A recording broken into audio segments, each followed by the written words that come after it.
कहीं रास्ते पर चल रहे हैं और अचानक आपको कहीं से फूलों की महक आ गई।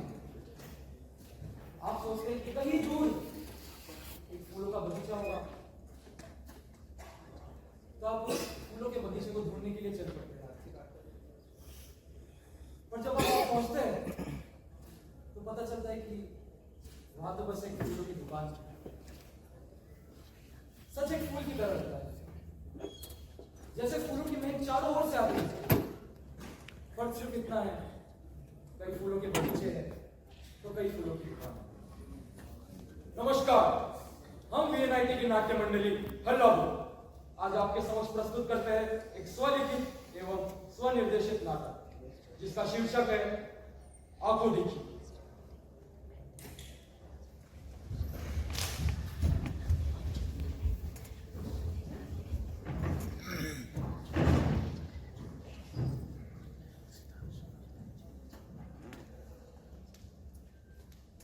धारा 378 के तहत शुभो को 6 महीने कारावास की सजा सुनाई जाती है।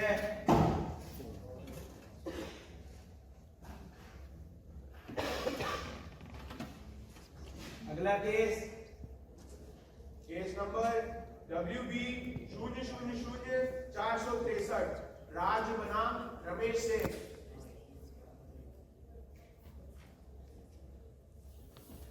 ठीक है, अदालत की कार्रवाई शुरू की जाए और मुलजिम को हाजिर किया जाए।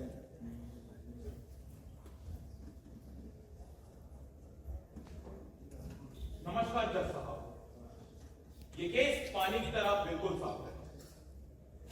मुलजिम रमेश पर यह आरोप है कि 22 जनवरी 1972 की रात को नशे की हालत में अपने दोस्त राजू दास के सर पर बॉटल मारकर उसकी हत्या कर दी। और इस आरोप को साबित करने के लिए मैं ललिता सिंह, जो कि रमेश सेन की धर्मपत्नी है, उन्हें कटघरे में बुलाने की इजाजत चाहूंगा। इजाजत है।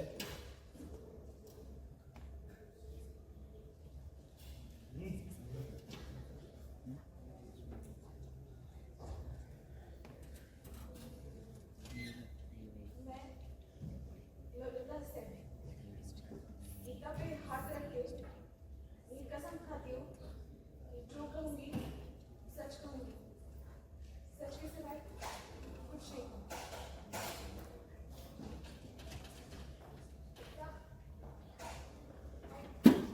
घर में नहीं, सब्जी के लिए बाहर गई। राजू भैया उस दिन आए थे, तुम्हारी हरकत ऐसी ही थी। राजू भैया आते उनके साथ शराब पीते सो जाता। और राजू भैया की नजर मेरी मिश्री की तरफ कभी सही नहीं थी। उस रात जब मैं घर आई तो मैंने देखा कि मिश्री चीख रही थी, मेरी बच्ची के साथ जबरदस्ती की जा रही थी।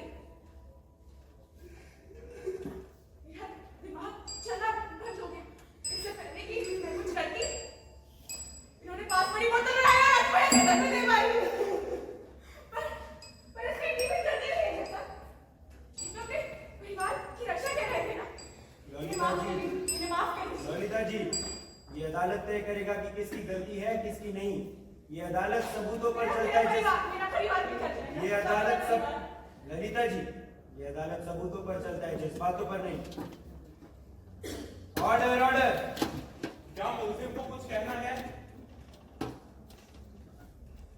क्या आपको ये जुर्म कबूल है? ठीक है, तो रमेश सेन के इकबाल जुर्म के बाद ये अदालत ताज़ीरात हिंद धारा 302 के तहत रमेश सेन को 14 साल कारावास की सजा सुनाती है। अगला केस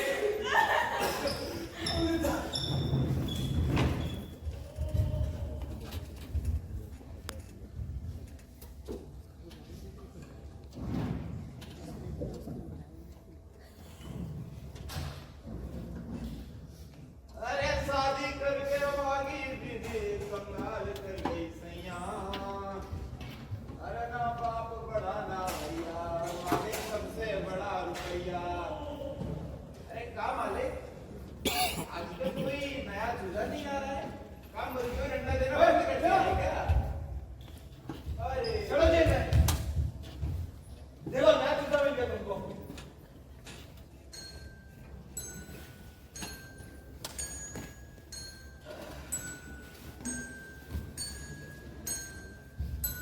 आंख क्या दिखाता है रे?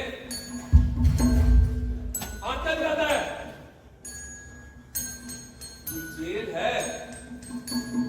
यहाँ के नियम बाहरी दुनिया से बहुत अलग है।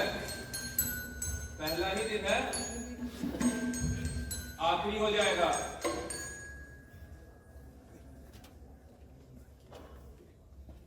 बीड़ी पियोगे? क्या नाम है तुम्हारा?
ललिता, घर आ गया ललिता।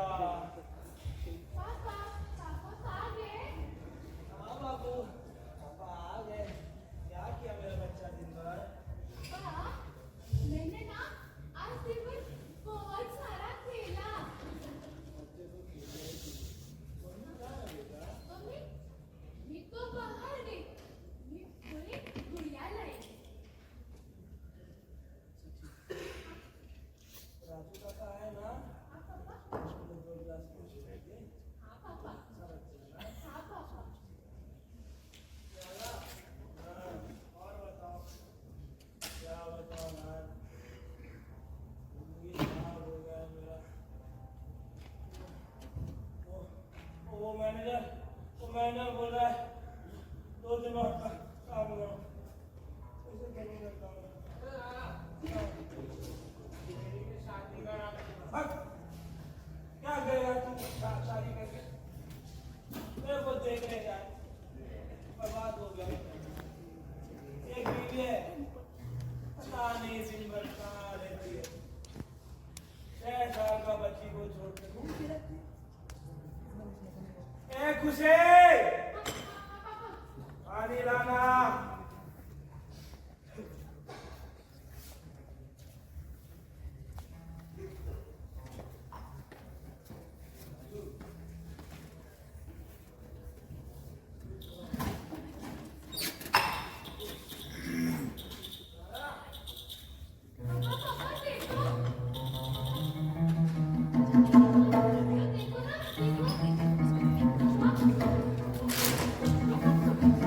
पापा बचाओ।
केवल 10 मिनट, 10 मिनट।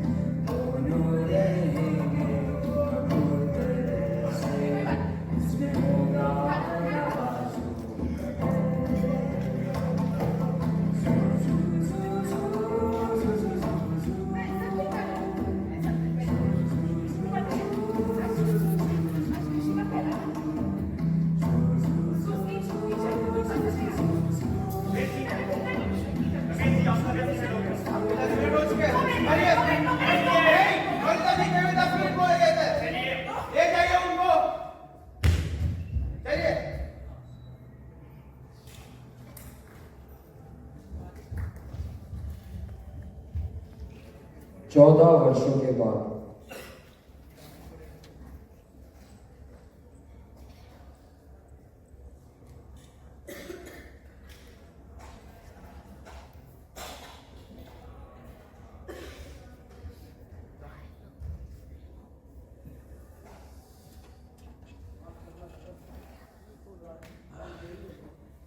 अरे कोई नहीं रमेश यार, तुम्हारी बीवी हर महीने आती है, 14 सालों से आ रही है, तुम्हारे लिए खाना लाती है।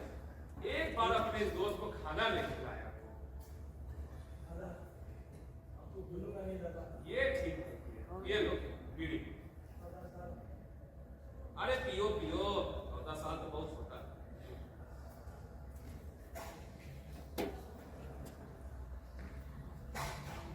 रमेश, रमेश तुम्हारी बीवी आई है इसमें। जाओ, एक और बुलावा आया है।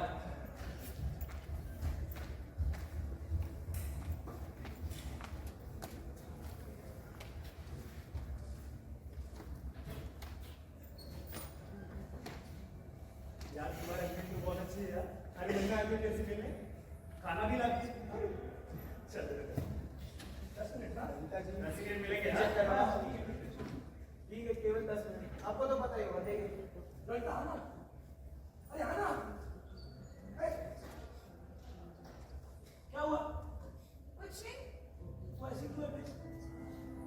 काम ज्यादा किया ना। क्या करेगा काम? हाँ, खुशी कैसे है? 20 साल की हो गई।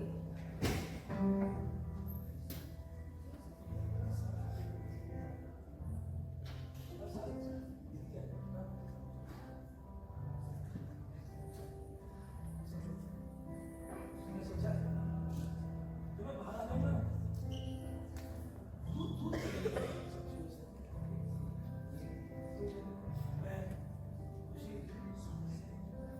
दूर चले गया हूँ। मैं सीधे से चालू कर। ललिता, हाँ, क्या हुआ? कुछ नहीं, तुम खाओ ना, चावल भी है। यार लोग खाना अच्छा नहीं बनाते हैं, पता है? चंदन, 10 मिनट हो गए, मैं देखिए। मैं बात करूंगा। ललिता, ललिता, मैं देखिए। वो है क्या?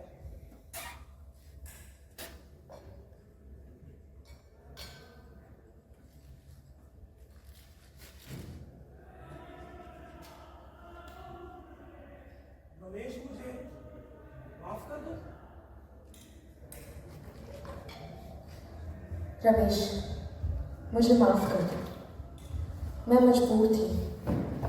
मैंने हमेशा तुम्हें समझाने की कोशिश की थी, कहा था कि राजू भैया सही इंसान नहीं है, लेकिन तुमने मेरी कमी नहीं सुनी। यहाँ तक कि मैंने तुम्हें चेतावनी भी दी थी, जब तक राजू भैया उस कमरे में हो मिष्टी को वहाँ मत बुलाना, लेकिन तुमने मेरी एक बात पर ध्यान नहीं दिया। धीरे धीरे तुमने मुझे अपना ही दुश्मन समझना शुरू कर दिया। मानो मैं ही तुम्हारे खिलाफ हूँ। उस रात जब तुम और वो जानवर राजू कमरे में बैठकर पी रहे थे, तुम्हें याद होगा मिष्टी भी तुम्हारे साथ वहीं बैठी थी, लेकिन तुम हर रोज की तरह नशे में धुत होकर खो बैठे। एक बार भी ये नहीं सोचा कि वो आदमी जिसे मैं बार बार खतरनाक कह रही थी, मिष्टी को अकेला पाकर क्या करेगा। मैंने बाहर से मिष्टी की चीख सुनी। उसकी आवाज़ मेरे कानों में गूंज रही थी, डरी हुई, घबराई हुई। मैं कमरे में भागी चली गई और जब मैंने देखा उसने मेरी मुंह को झकझोर दिया। राजू भैया मेरी मिष्टी का हाथ पकड़े हुए थे, जबरदस्ती करने की कोशिश कर रहे थे। मेरी मासूम सी बच्ची चीख रही थी, चिल्ला रही थी, और तुम वही नशे में बेसुध पड़े थे।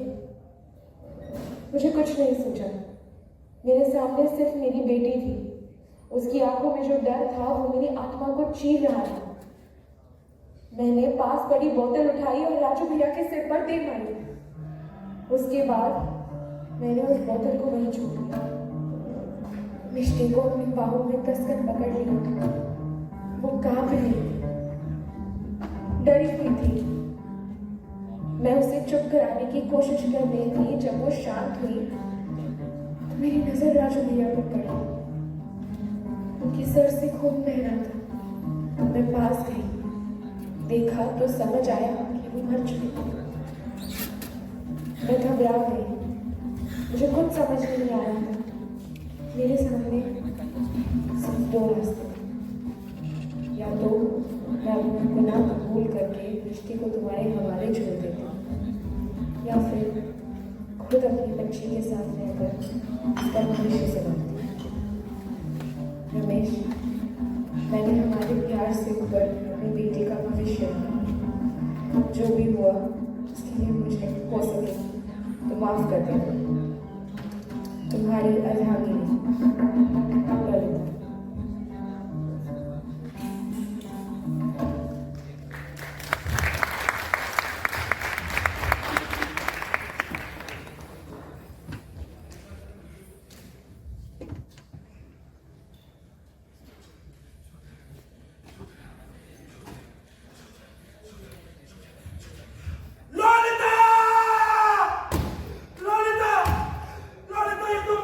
ललिता।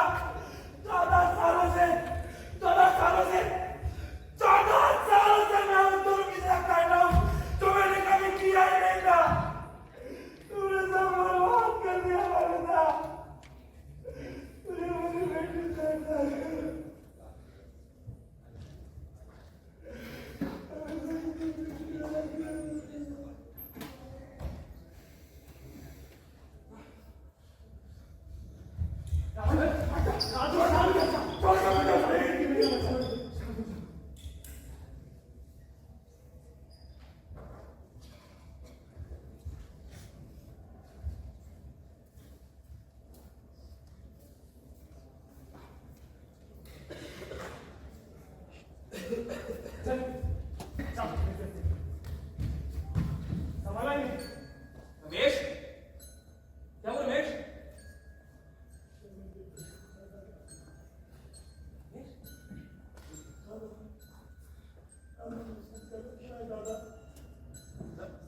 ललिता ने कुछ बोला रमेश? रमेश, 1 महीना बचा तुम्हारे रिहाई को रमेश, केवल 1 महीने। तुम ये सब तमाशा करके उनको खराब कर देना चाहते हो? केवल 1 महीना रमेश। तुम उसके बाद अपने परिवार से, अपनी बेटी से मिल पाओगे रमेश। सिर्फ 1 महीना रुकोगे? लो।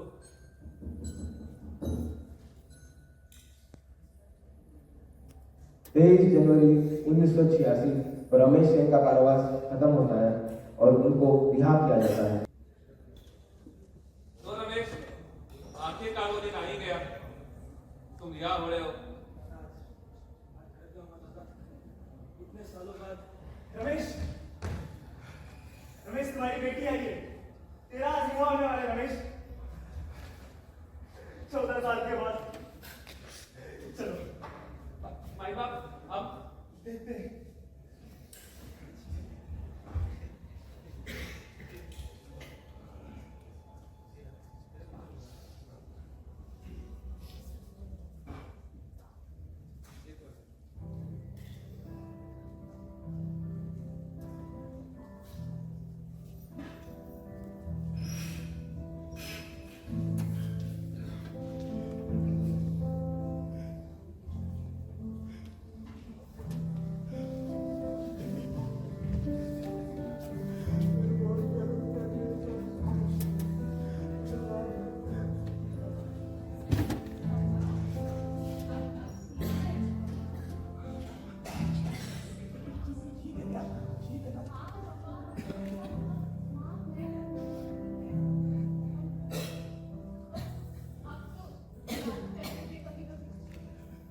अरे पानी आ रहा, चल ऐसे।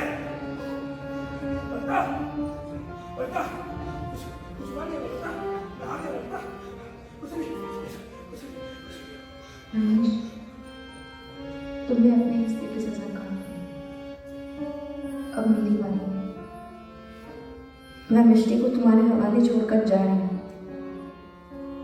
मुझे माफ कर देना ललिता।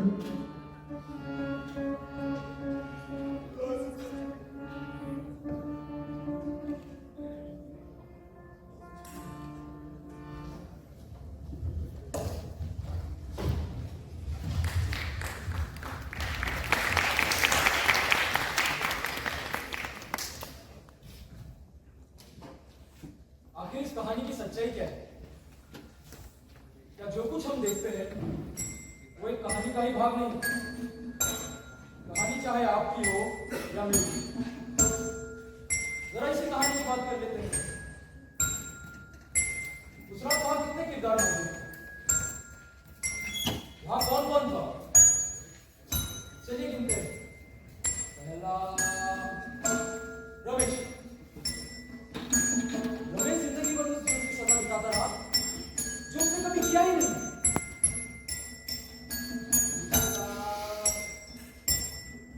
ललिता। ललिता ने जो कुछ किया बेटी के लिए ही तो किया। दूसरा राजू। राजू तो मर चुका था। दूसरा कोई और भी था, वहां एक और किरदार मौजूद था।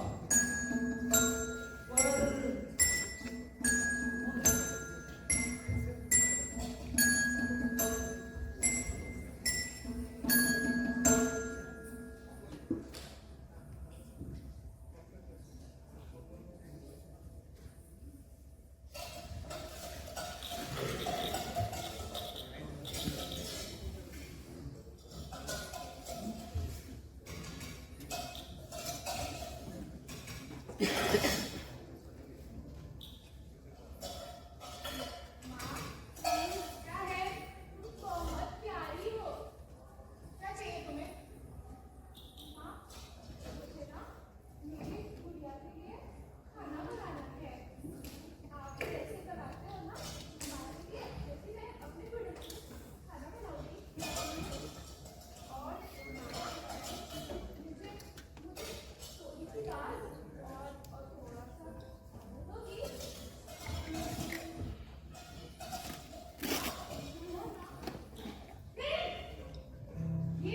ये वाली बोतल को कभी हाथ नहीं लगाना। हम हमारे घर के चूहे आते हैं ना, इसके चूहों को मारो। इसको कभी हाथ नहीं लगाना। वहां से वादा करो। बता। अभी ना मैं बाजार जाऊंगी और आप यहाँ पे रहोगे। पापा आ जाएंगे मुझे। लाना ठीक है। चल इधर बैठ जाओ। पापा आएंगे और फिर पापा के साथ रहना, ठीक है? हम जल्दी से आते हैं।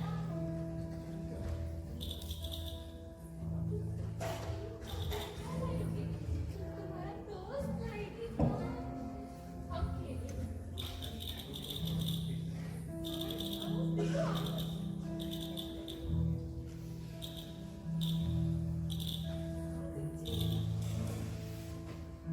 ललिता, मैं घर आ गया ललिता। पापा आप आ गए? हाँ बच्चा,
क्या था सच? आपने सच को किस तरह मान लिया? सच वो जो दिखाया गया या सच वो जो सुनाया गया? जैसे महाभारत में धृतराष्ट्र ने उसे सच माना जो संजय ने उसे बताया, जो कि यथार्थ था। अगर संजय धृतराष्ट्र को यह बताता कि दुर्योधन को भीम ने नहीं अर्जुन ने मारा, तो संजय को सिर्फ धृतराष्ट्र से ही सच मान लेता। यहां पर भी तो कुछ ऐसा ही हुआ। रमेश ने उसे सच मान लिया जो ललिता ने उसे बताया, और सत्य तो कुछ और ही था। अर्थात सत्य केवल राजमहलों की दीवारों तक सीमित नहीं, जिसे केवल सुनकर परिकल्पित किया जाए।